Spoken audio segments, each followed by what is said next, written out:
August 1976, Graceland, Memphis, Tennessee. 2:47 a.m. A door slams shut on the second floor. The sound echoes through the mansion. Then silence, complete silence. Lisa Marie Presley wakes in her bedroom. She's 8 years old. She knows that sound. She knows what it means. Her father has locked himself away again. But tonight is different.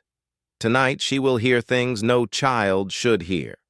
Tonight she will understand something about her father that will haunt her for the rest of her life. The bathroom door stays locked for 6 hours. What happens behind that door will reveal the man behind the myth, the father behind the fame, the human being drowning in his own legend. Here is the story. Graceland sits quiet in the dead of night. August heat presses against the windows. The air conditioning hums, staff asleep in their quarters. Security guards patrol the gates. Inside, upstairs, the Presley family wing. Lisa Marie's room is down the hall from her father's. Close enough to hear everything. Too close to pretend she doesn't. She lies in bed now. Pink bedspread pulled to her chin.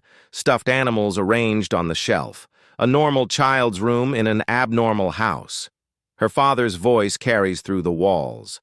Not speaking to anyone. Speaking to himself. Or to God. Or to someone who isn't there. She's heard this before. Many times. But tonight the voice sounds different. Raw. Broken. Desperate. She gets out of bed. Bare feet on thick carpet. She moves to her door. Opens it slowly. The hallway stretches before her. Dark except for one light. The light under her father's bathroom door. Elvis Aaron Presley, 41 years old, the most famous entertainer in the world.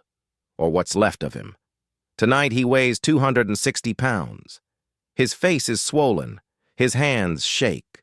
His body betrays him daily. The man who could move like lightning on stage can barely walk upstairs without pain. The voice that made millions weep now strains to hit notes he once owned. But the physical decline is not the worst part. The worst part is what's happening in his mind. The thoughts that chase him. The memories that won't let him sleep. The fear that grows every night. Quick thought. Have you ever felt trapped in a version of yourself you no longer recognize?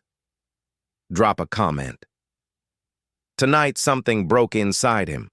Something finally snapped. And when it did, he walked to his bathroom, locked the door, and refused to come out. The bathroom is enormous. Marble floors, gold fixtures, a bathtub big enough for 3 people, mirrors everywhere, too many mirrors. Elvis hates the mirrors now. They show him what he's become, what the world hasn't fully seen yet, what the pills and the food and the sleepless nights have done. He sits on the edge of the bathtub, fully clothed, black pajamas, red robe, slippers, his reading glasses on, a book in his hands, The Impersonal Life. The same spiritual text he's read 100 times, the same words he searches for meaning in, the same promises of peace that never quite arrive. He reads one line over and over. I am the door. I am the door. I am the door. But the door he's looking for won't open, and the door behind him stays locked. Lisa Marie stands in the hallway. She moves closer to the bathroom door, each step careful, silent. She learned early how to move through this house without being heard, how to observe without being seen, how to understand things adults think children can't understand. She reaches the door, presses her ear against it. Her father's voice comes through, talking, still talking to himself, or praying, or both. I don't want to die. Please don't let me die. I'm not ready. I'm not ready. Lisa Marie's breath catches. These are not the words of the king of rock and roll. These are the words of a terrified man. A man who knows something the world doesn't know yet, that his time is running out. To understand this night, you must understand the previous 6 months. January 1976. Elvis performs in Pontiac, Michigan. The reviews are brutal. One critic writes that Elvis barely resembles himself. Another says he stumbled through the show like a man in a fog. The photographs from that tour will become legendary for all the wrong reasons. They show a man unraveling, face bloated beyond recognition, jumpsuit straining at the seams, eyes vacant, lost. But Elvis keeps performing. 75 shows in 6 months, each one taking more from him than the last, each one requiring more pills to get through, more pills to come down, more pills to sleep, more pills to wake, the cycle tightening like a noose. His staff knows, the Memphis Mafia knows, his doctor knows, his ex-wife Priscilla knows, everyone knows. But no one can stop it, or perhaps no one truly tries, because Elvis Presley the machine must keep running. The concerts must happen. The money must flow. The legend must be fed, even as the man inside starves. June 1976. Elvis's father Vernon comes to him with financial reports. The numbers are catastrophic. Despite earning millions, Elvis is spending even more. Graceland costs $500,000 a year to maintain. The staff salaries exceed $1.2 million annually. The cars, the gifts, the generosity that made Elvis beloved, all of it draining him. Vernon begs his son to slow down, to cut costs, to take a break. Elvis refuses. If I stop, I disappear. If I disappear, I die. If I die, what was any of this for? These are the words he tells his father. These are the thoughts that consume him. July 1976. Elvis collapses in his dressing room before a show. He's unconscious for 3 minutes. His road manager, Joe Esposito, calls for doctors. They arrive, check his vitals. Elvis wakes. Confused, disoriented, terrified. The show is canceled. The only show Elvis has ever canceled mid-tour. The press is told he has the flu. The truth is far worse. His heart is failing. His liver is damaged. His kidneys are struggling. His intestines are blocked. His body is shutting down. And he knows it. He knows it with absolute certainty. August 1976. Lisa Marie comes to stay at Graceland for 2 weeks. She lives primarily with her mother in Los Angeles now. The divorce happened when she was 4. She's 8 now. Old enough to see. Old enough to understand. Old enough to worry. She arrives on a Tuesday. Her father greets her at the door.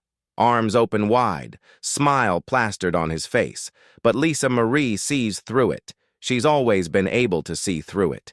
She hugs him, feels how soft his body has become, how different he is from the photos on the walls, photos of him young, strong, beautiful. That man is gone. This man holds her now.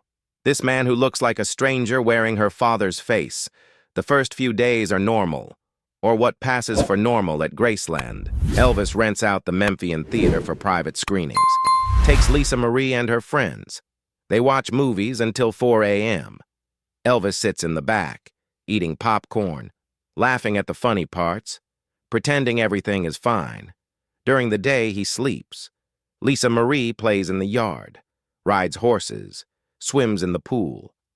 The staff watches her when Elvis can't, which is most of the time.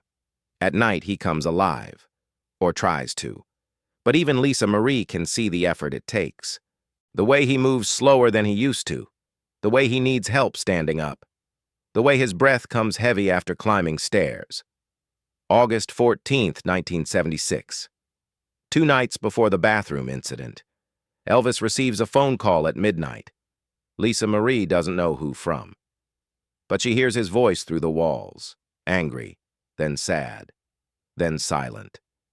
The call lasts 40 minutes. When it ends, Elvis doesn't leave his room for 18 hours. Lisa Marie asks the staff what's wrong. They smile. Tell her nothing. Tell her daddy's just tired. But she knows better. She always knows better. August 15th, 1976, the night before. Elvis tries to take Lisa Marie to see a movie downtown. They get in the car. Elvis driving, security following. They make it 2 blocks. Elvis pulls over. Can't breathe. Hands shaking on the wheel. Can't do it. can't go out, can't face people, can't face the world. They turn back. Lisa Marie says nothing. She's learned not to ask questions, not to push, not to make it worse. That night, Elvis doesn't come down for dinner, doesn't say goodnight, doesn't tuck her in. He stays in his room, pacing, always pacing, the floor above her bedroom. She can hear his footsteps, back and forth, like a caged animal. August 16th, 1976, exactly 1 year before his death, though neither of them knows this yet. Exactly 1 year. The universe has a cruel sense of timing. 2:47 a.m. Lisa Marie wakes to the door slam. We return to this moment now. She's in the hallway, ear pressed to the bathroom door, listening to her father fall apart. The words come in waves, broken sentences, half prayers, full confessions. I let everyone down. I'm not the man they think I am. I'm weak. I'm so weak. God, please, please make it stop. Make the pain stop. Make the fear stop. I don't know who I am anymore. Lisa Marie's hand covers her mouth. Tears run down her face. Silent tears. She learned early how to cry without making sound. 3:15 a.m. Vernon appears at the end of the hallway. Lisa Marie's grandfather. He sees her there. Walks over slowly. Honey, go back to bed. Lisa Marie shakes her head. He's scared, Grandpa. Vernon kneels down, puts his hands on her shoulders. I know, baby.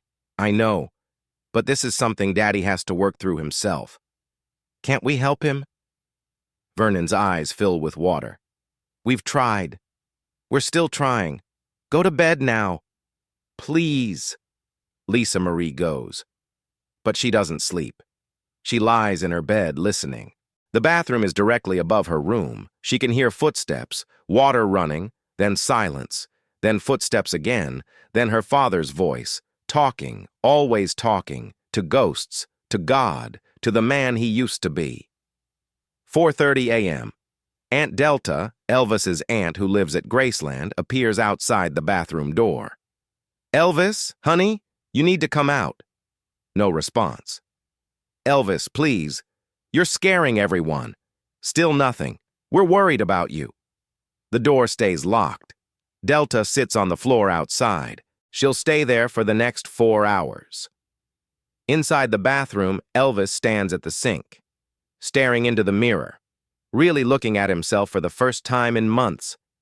The face staring back is unrecognizable. Swollen, puffy, old. He's 41 but looks 60. His eyes are bloodshot. His skin is pale, his lips are cracked. This is what the pills have done. This is what the sleepless nights have done. This is what the pressure has done. The pressure of being Elvis Presley, of being perfect, of being superhuman, of never being allowed to fail or falter or be weak. But he is weak. He's so weak he can barely stand. He thinks about his mother, Gladys. Dead 18 years now. He was 23 when she died. The grief nearly killed him. He's never recovered, never moved past it. She was the only one who knew him, the real him. Not Elvis the star, just Elvis, her boy. Since she died, he's been searching for that unconditional love, searching for someone who sees past the fame, searching for home, but home doesn't exist anymore. Home died with Gladys. 5 a.m., the first light touches the horizon, dawn coming. Another night survived, but barely. Elvis slides down the wall, sits on the floor, back against the bathtub. His breathing slows, the panic subsides, exhaustion takes over. He closes his eyes, just for a moment. Lisa Marie still lies awake downstairs. She heard Aunt Delta's voice, heard the silence that followed. She knows her father won't come out until he's ready. She knows this could take hours. It has before. She stares at the ceiling, tries to understand why her father hurts so much, why money and fame and talent don't make him happy, Why he needs pills to sleep and pills to wake. Why he can't just be normal. Why he can't just be her dad. 6 a.m. Elvis wakes on the bathroom floor, his neck stiff, his back aching. Sunlight streams through the window. He pulls himself up, looks at the mirror again. The same face, the same stranger. But something shifted during the night, some acceptance, or perhaps just surrender. He unlocks the door, opens it. Aunt Delta still sits outside, her head resting against the wall, asleep. Elvis steps over her gently, doesn't wake her, walks to his bedroom, closes the door, falls into bed, sleeps for 12 hours straight. Lisa Marie hears the bathroom door open. She runs to her own door, peeks out, sees her father walking. He looks smaller somehow, defeated. She wants to run to him, wants to hug him, wants to tell him it's okay. But she doesn't. She learned early that sometimes love means giving space. Sometimes love means watching from a distance. Sometimes love means carrying knowledge you wish you didn't have. She closes her door quietly, sits on her bed, and finally cries, really cries. The kind of crying that shakes your whole body, the kind that comes from understanding something terrible, that your father is not invincible, that your father is broken, that your father might not survive. Elvis wakes at 6 p.m. that evening. He comes downstairs. Lisa Marie is in the den watching television. He sits next to her, puts his arm around her. Hey, baby. Hi, Daddy. They sit in silence. On the TV, a cartoon plays. Neither watches. Elvis pulls her closer. I love you, you know that? I know, Daddy. No matter what happens, I love you. Lisa Marie looks up at him, searches his face. What's going to happen? Elvis smiles.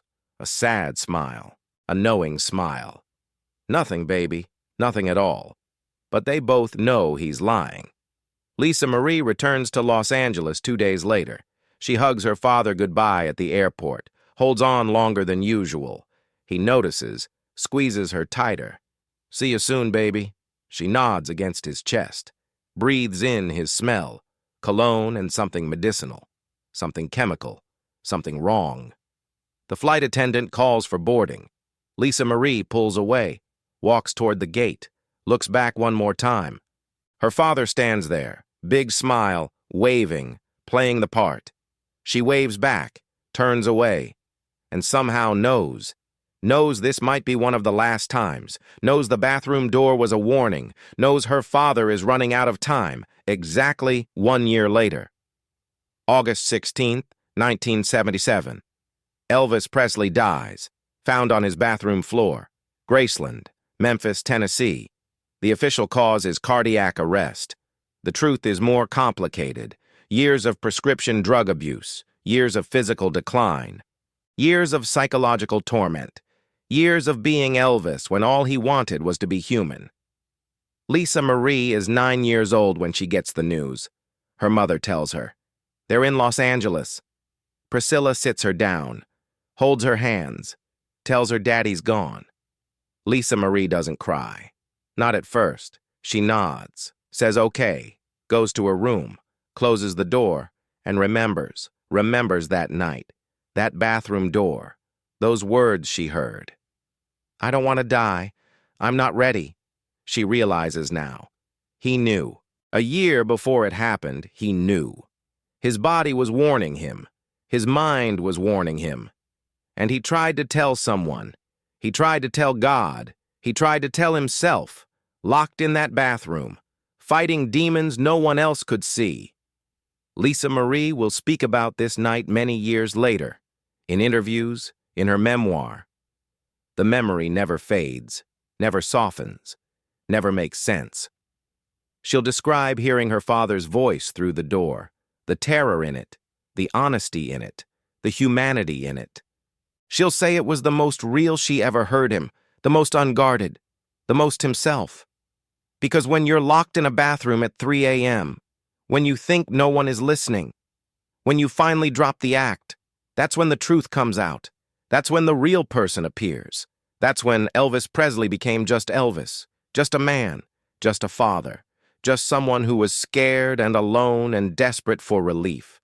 The bathroom at Graceland still exists, unchanged since 1977. Tourists can see it on the tour, though they're not told the full story.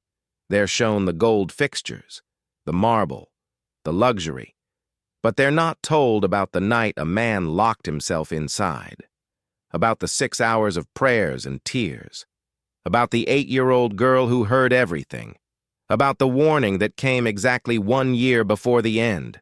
Lisa Marie kept those details private for decades, protected her father's dignity, protected his memory, protected the myth. But eventually, she shared it. Because the truth matters. Because pretending he was superhuman does him no favors. Because showing his humanity makes his struggle more meaningful, more real, more important. When you think about Elvis Presley now, what do you see? The young man gyrating on Ed Sullivan, the soldier posing in Germany, the movie star in Hawaii, the Vegas performer in the white jumpsuit? Or do you see something else? A man trapped by his own success. A man who couldn't escape the prison of fame. A man who tried to medicate away the pain of existence. A man who loved his daughter but couldn't protect her from seeing him broken. Quick thought. What would you have said to him that night if you could? Drop a comment. Lisa Marie Presley herself died on January 12, 2023. Cardiac arrest, Graceland, Memphis, Tennessee. She was 54 years old, the same age her father would have been in 1989. She never made it to that age, neither did he. Both buried at Graceland now, side by side, father and daughter. Both carried the weight of the Presley name. Both struggled with addiction. Both fought demons they couldn't defeat. Both died too young. But Lisa Marie lived longer with the memory of that night than her father lived after it. 46 years carrying those words. I don't want to die. I'm not ready. 46 years wondering if she should have opened that door, if she should have tried to help, if an 8-year-old girl could have saved her father from himself. She couldn't have. No one could have. Because Elvis wasn't running from something external. He was running from himself, from expectations, from perfection, from the image that consumed the man. The night Elvis locked himself in that bathroom wasn't about pills or panic attacks or any single trigger. It was about the accumulation of everything, every scream from every crowd, every flash from every camera, every expectation from every fan, every role he had to play, every mask he had to wear, every moment he couldn't just be himself. It all caught up with him that night, in a locked bathroom, at 3 a.m., 1 year before his death, and his daughter heard it all, heard the cost of fame, heard the price of legend, heard what it sounds like when a man realizes he's been lost for so long he doesn't know how to find his way back.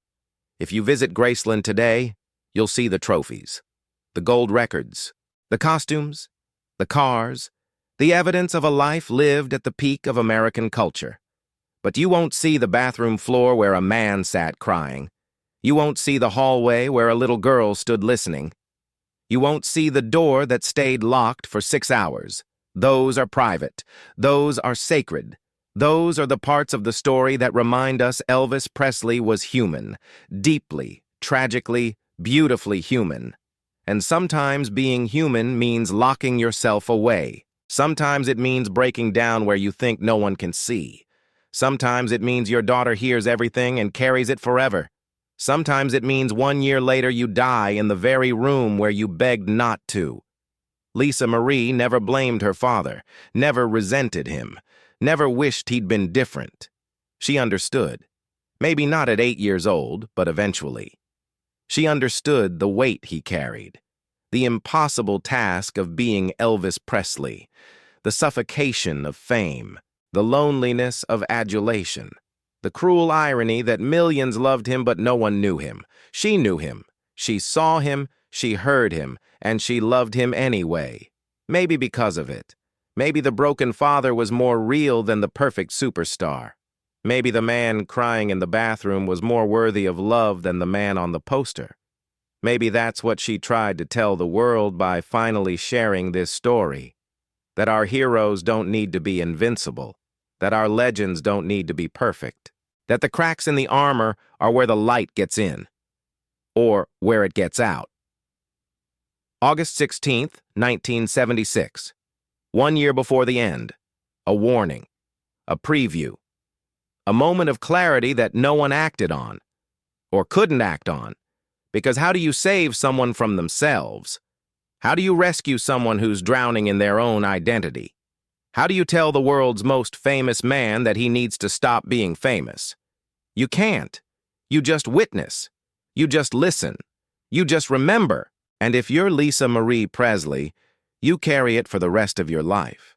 A little girl standing in a dark hallway, hearing her father's truth, powerless to change anything, just loving him, just wishing it could be different, just knowing somehow that this is what loving an icon looks like. From the inside, where the lights don't shine, where the music doesn't play, where the applause doesn't reach, just a man, just a bathroom, just 6 hours of honest fear. And unfortunately, they don't make men like Elvis Presley anymore.